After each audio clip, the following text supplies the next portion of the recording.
Hi everyone, welcome back to Read Your Library with Stephanie Thompson. This is part 2 of our ongoing series of podcast episodes, which is why we're outside in the beautiful weather instead of in my library, which is beautiful in a different way. One of my subscribers asked if I would do a video about my favorite podcasts, and I realized when I started doing the videos that there were too many to talk about them all in one video because it would have made it very long. So I'm doing them in chunks, 2 at a time. So last time we talked about This American Life and Radiolab, and today we're going to talk about a couple more of my favorites. And the first of those is Fresh Air with Terry Gross. Fresh Air was and is a public radio show, but I listen to it from its podcast just because I can decide when to hear it instead of having to listen to it at a certain time every week. And Terry Gross, in my opinion, Fresh Air is really the greatest interview show on radio, period. And Terry Gross is the best interviewer. She is just so good. She's been doing this a long time. And she specializes in talking to artists and writers, mostly, people who have created some work of art or have written a book. So sometimes when she talks to book authors, it's about current events because that's what their books are about. But she's an amazing interviewer. She gets things out of people that are just fantastic. And it's very current. So you can dip into it at any time and really get an idea of what people are talking about, what they're reading, what they're listening to, what they're watching on stage, at the theater, in the movies, on television, because that's where she's going with her interviews. But she also comes up with people who sometimes are really obscure, and after you know, or obscure to the general public, but after you hear about them, you say, wow, I really want to find out more about that person and their work. Some of the interviews that really stick out in my mind that she has done, she did an amazing interview with the reporter Katie Tour about a book she wrote about what it was like to cover the Trump campaign. She interviewed Carrie Fisher very shortly before she died. She interviewed a psychologist named Esther Perel who wrote a book about infidelity in the modern age, which was really thought-provoking. Her insights and thoughts about marriage and fidelity and infidelity and how it has changed, and you know how people go about it and what it's like in this day and age were really interesting. There have been there are only 2 interviews that I know of that ended abruptly, let's just say. And these have become kind of internet famous. Terry interviewed Bill O'Reilly, and it went so badly that the interview was cut short by him because she asked him questions he didn't like. And then she interviewed Gene Simmons, the lead singer of Kiss, and he was so offensive and foul that she ended the interview before it was planned to end. So there you have it. Those are fascinating to listen to, actually, because she doesn't take any crap from anybody.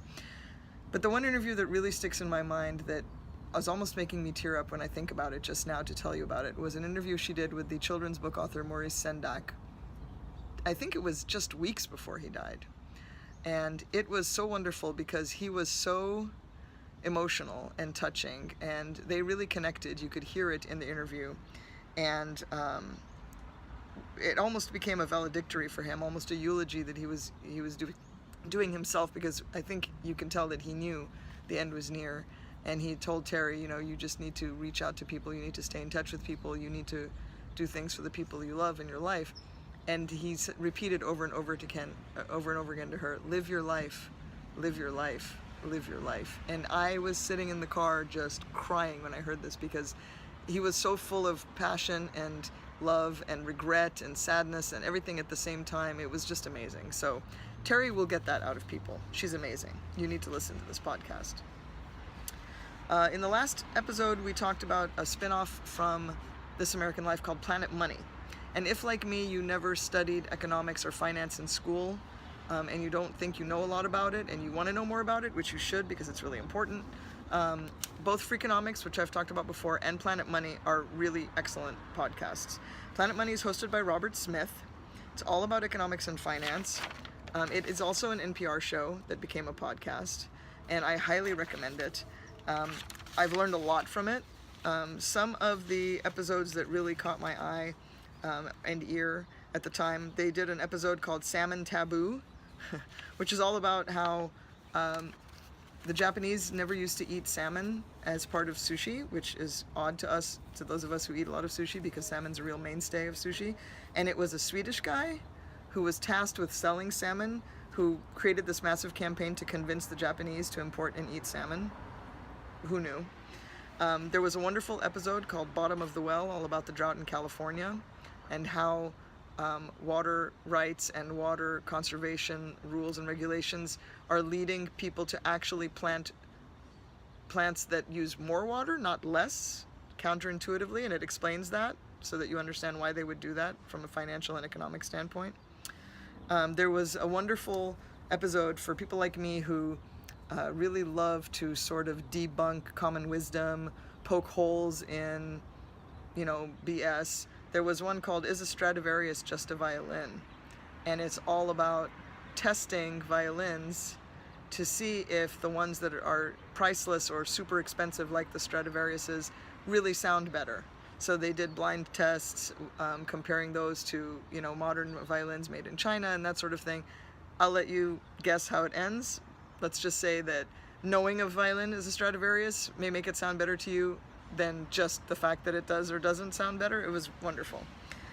During the European financial crisis and the collapse of the Greek economy, they did an amazing episode called Where to Hide 50,000 Euros and Other Stories from Greece that was really eye-opening.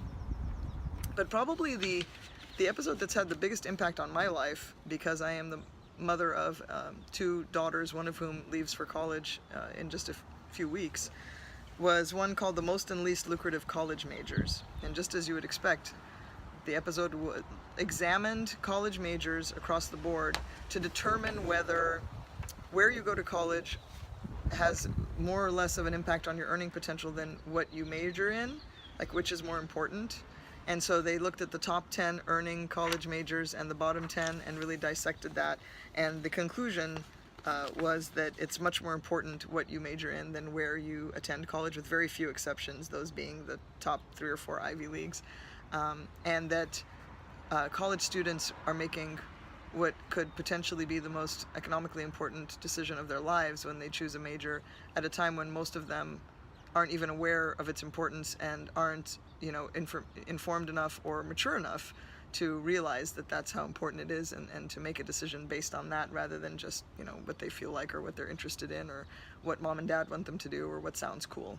So I recommend that one, especially if you have college kids in the pipeline. That's all for this episode. Next week, my next 2 favorite podcasts. Thanks so much for watching Read Your Library with Stephanie Thompson, and I'll see you next time.